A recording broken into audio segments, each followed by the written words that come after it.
Sarah Mitchell stood in line at the downtown CVS, her arms aching from holding her 6-month-old daughter, Maya, close against her chest. The baby had been fussy all morning, and Sarah knew why. They were down to the last scoop of formula, stretched thinner than it should have been. With extra water over the past 2 days, she'd been counting coins all week, scraping together enough from the bottom of her purse, the cup holder in her car, even checking under the couch cushions in her studio apartment. Now she stood with exactly $12.47 in mixed change, hoping it would be enough for the smallest container. The fluorescent lights felt too bright, and Sarah was acutely aware of how she must look. Her clothes were clean but worn, her hair pulled back in a hasty ponytail, dark circles under her eyes from another night of broken sleep. Maya whimpered against her shoulder, and Sarah bounced gently, whispering reassurances she wasn't sure she believed herself. 6 months ago, she'd been an office manager at a small marketing firm. Then the company downsized, and she'd been let go 3 weeks before her maternity leave would have ended. Her savings had evaporated faster than she'd thought possible. She placed the formula container on the counter, the generic brand, because it was $2 cheaper than the one Maya's pediatrician had recommended. The cashier, a middle-aged woman with kind eyes, began scanning items. Sarah carefully counted out her coins on the counter, organizing them into neat piles of quarters, dimes, nickels, and pennies. She was so focused on making sure she had the exact amount that she didn't notice the man who had stepped into line behind her. $13.19, the cashier said gently. Sarah's heart sank. She'd miscalculated. She looked down at her coins, then at Maya, then back at the formula. Her face burned with embarrassment as she tried to figure out which coins she might have miscounted. "I'm sorry," she said quietly. "I thought I had enough. Let me just recount this." The man behind her spoke, his voice calm and measured. "I'll cover the difference." Sarah turned to see him for the first time. He was in his early 50s, wearing an expensive-looking charcoal suit that seemed out of place in a neighborhood drugstore at 3 in the afternoon. His silver hair was neatly styled, and his watch alone probably cost more than Sarah's rent. She felt a fresh wave of shame wash over her. "That's very kind, but I couldn't," she started to say, but he had already handed his credit card to the cashier. "Please," he said simply. "It's no trouble at all." The transaction completed before Sarah could protest further. She gathered the formula and her change with trembling hands, mumbling a thank you that felt inadequate.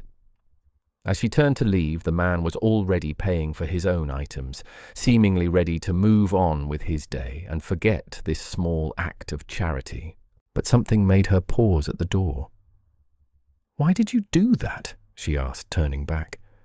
He looked at her with an expression she couldn't quite read, something between sympathy and something deeper, more personal. "Because someone did the same for me once," he replied. "A long time ago. And because your daughter shouldn't go hungry because you're 72 cents short." His words were matter-of-fact, without pity, and somehow that made them easier to bear. Sarah nodded, not trusting herself to speak without crying, and pushed through the door into the grey afternoon. She made it halfway down the block before she had to stop, leaning against a building as the stress and relief finally overwhelmed her. Maya was quiet now, sensing perhaps that the immediate crisis had passed. Sarah took several deep breaths, trying to compose herself. She needed to get home, mix the formula, feed her daughter. She needed to keep moving forward, the way she had been for months, one small crisis at a time.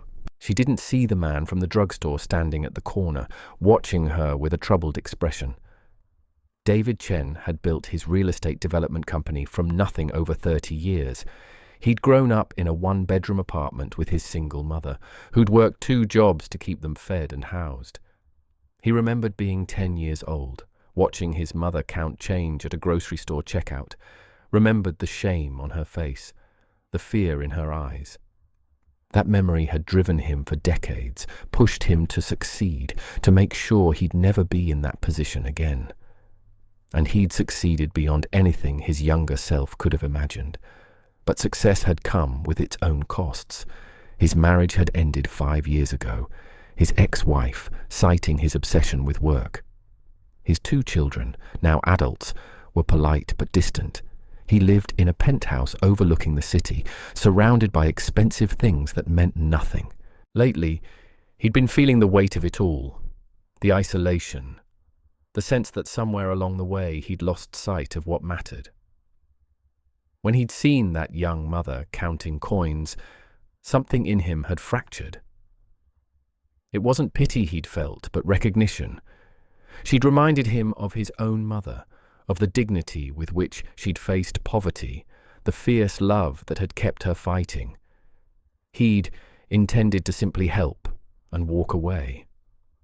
That was what you did. You performed your small act of charity and moved on. But as he watched her disappear down the street, David found himself unable to let it go. He thought about his mother, gone now for 10 years. He thought about the kind stranger who'd once bought their groceries when they'd come up short, an act of grace his mother had never forgotten. And he thought about the young woman with the baby, counting coins with shaking hands, trying so hard to maintain her composure.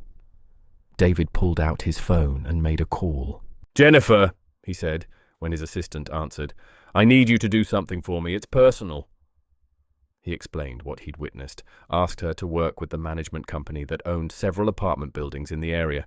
He wanted to know if there were any units available, anything suitable for a single mother with an infant. He wasn't sure what he was doing, wasn't sure if he was overstepping some invisible boundary. But he couldn't shake the feeling that he was supposed to do something more. 2 days later, Sarah received a phone call from a property management company. They had an opening in one of their family-friendly buildings, they said. A 2-bedroom unit with updated appliances, in-unit laundry, and a playground. The rent was subsidized through a program for single mothers transitioning back into the workforce. Would she be interested in viewing it? Sarah had listened with growing confusion and hope. She hadn't applied for any programs. She asked how they'd gotten her information, and the woman on the phone had been vague, mentioning something about community outreach and referrals. The apartment was beautiful, far nicer than anything Sarah could have hoped for on her current situation. The rent was manageable, barely more than she was paying for her cramped studio. There was a second bedroom that could be Maya's nursery. The building had a community room where residents organized playgroups. It felt like a miracle, and Sarah had learned to be suspicious of miracles. She asked again how she'd been selected for this program, and the leasing agent had simply smiled and said that sometimes help came from unexpected places. Sarah signed the lease that afternoon, unable to pass up an opportunity that might change everything for her and Maya. As she filled out paperwork, she noticed the building's developer listed at the bottom of the forms, Chen Development Group. The name meant nothing to her at first, but something about it nagged at her memory. It was only later, as she was packing boxes in her studio apartment, that she made the connection. She pulled up the company's website on her phone and clicked through to the leadership page. There he was, David Chen, founder and CEO, the man from the drugstore. Sarah stared at his photo for a long time, trying to understand what had happened.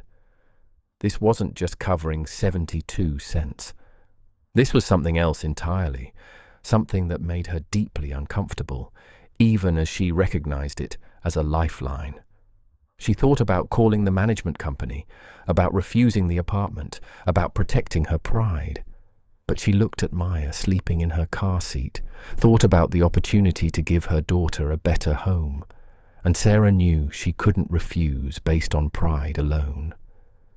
But she also knew she couldn't just accept it without understanding why. Sarah spent the next week settling into the new apartment, each unpacked box a reminder of the bizarre turn her life had taken.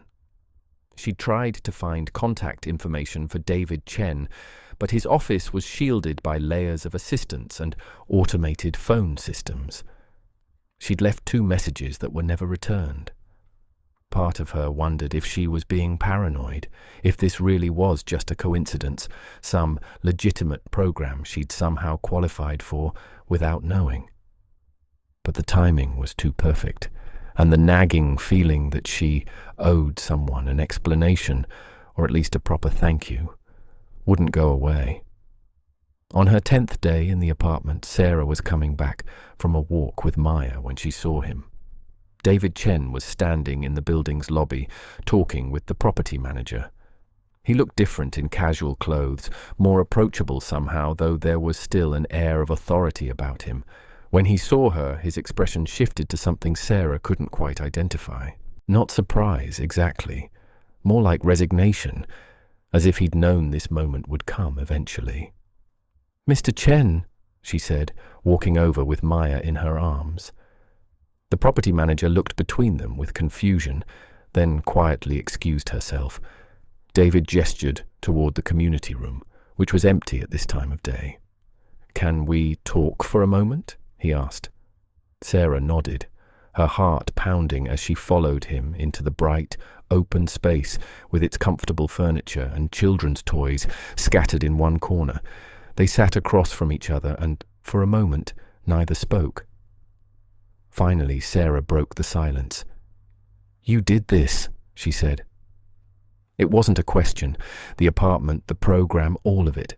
It was you. David looked at her steadily, not denying it, but not confirming it either.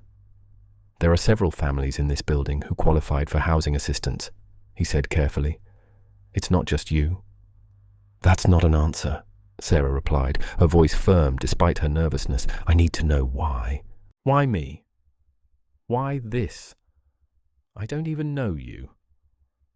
David leaned back in his chair, choosing his words carefully. "When I saw you in that drugstore," he began, "you reminded me of my mother. She raised me alone, worked herself to exhaustion to give me opportunities. I watched her count change more times than I can remember. I watched her choose between paying bills and buying groceries." He paused, his gaze distant. "Someone helped us once.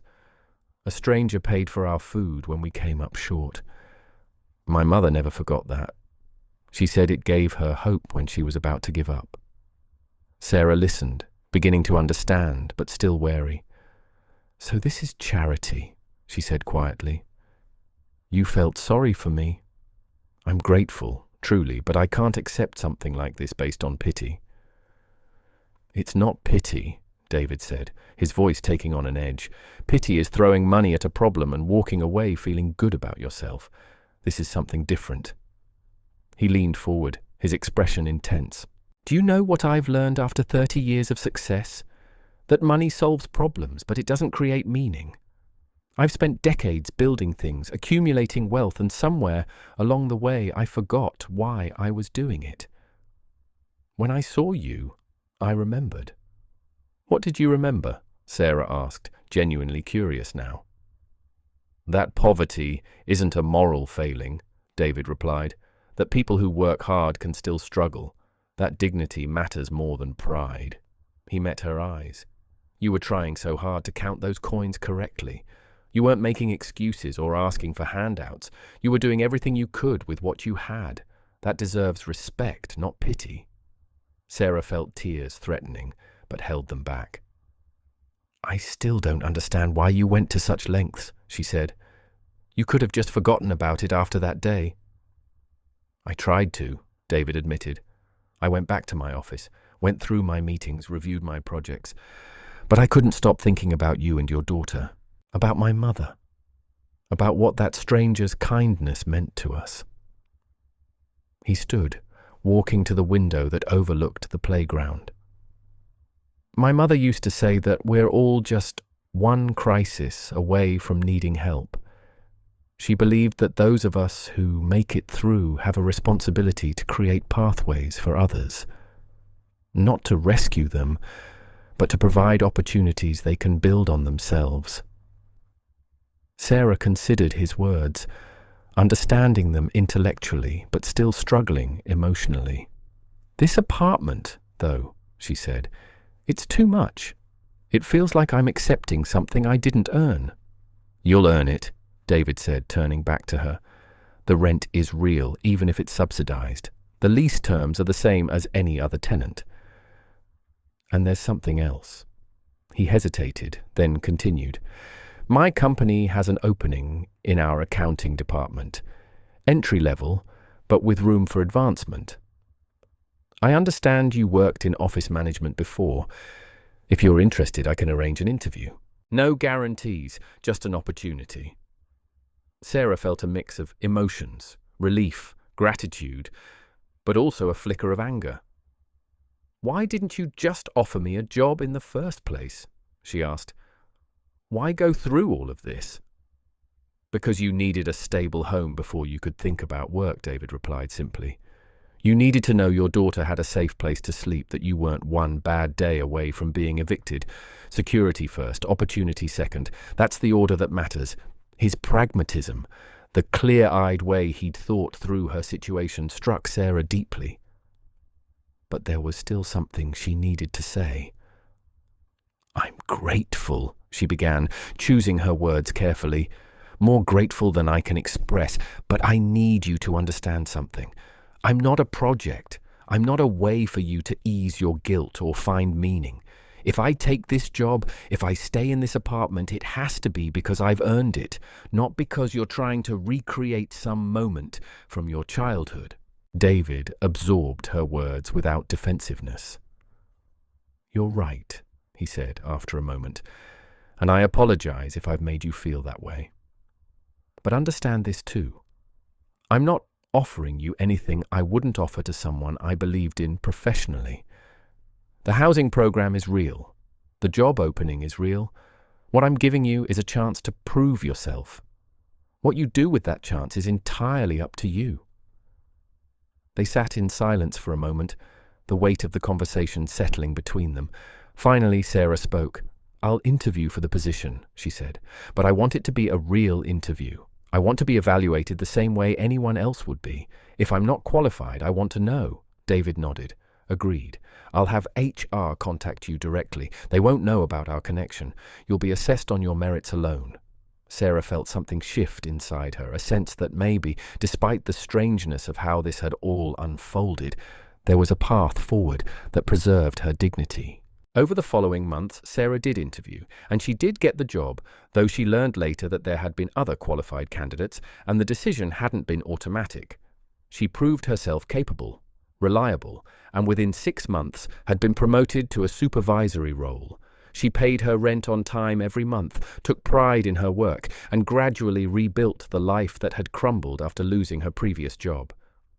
David kept his distance professionally, never showing favoritism, never reminding her of how their connection had begun.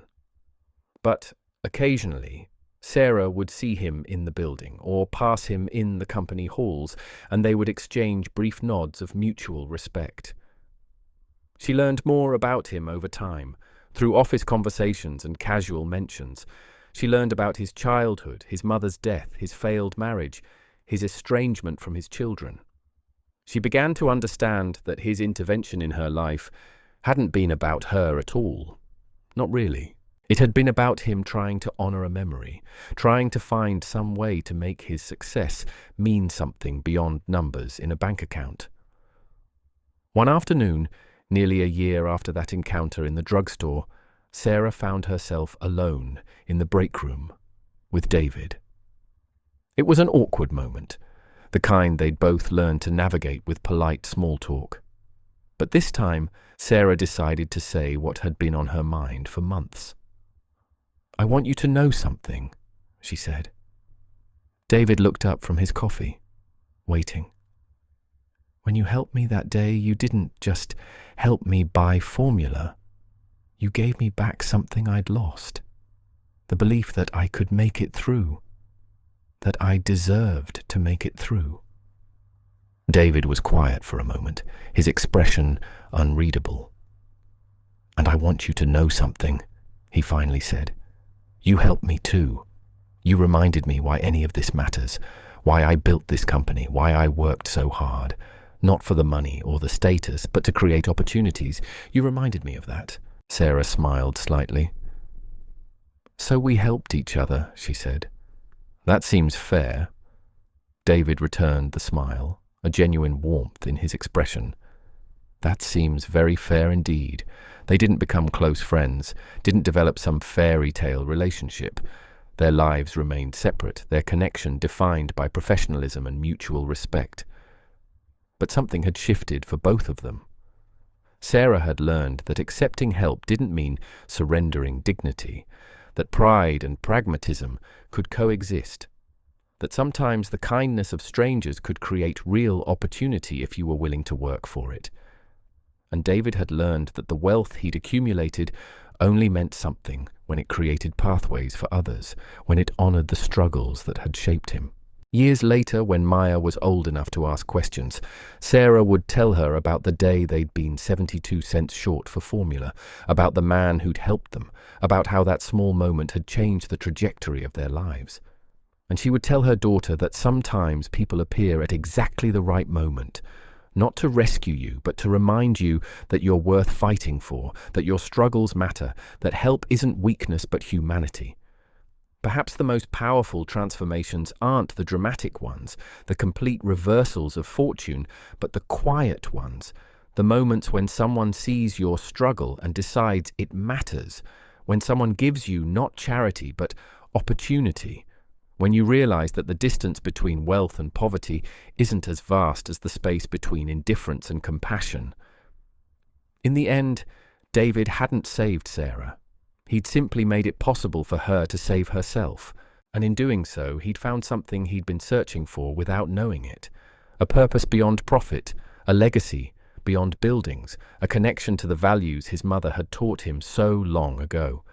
If there's something to take from their story, perhaps it's simply this, that we're all just 72 cents short sometimes, that we all need help we're afraid to ask for, and that the greatest gift we can give each other isn't money or opportunity, but the recognition that everyone's struggle has dignity, that everyone's effort matters, that the smallest gesture of respect can change not just circumstances, but the way someone sees themselves and their place in the world.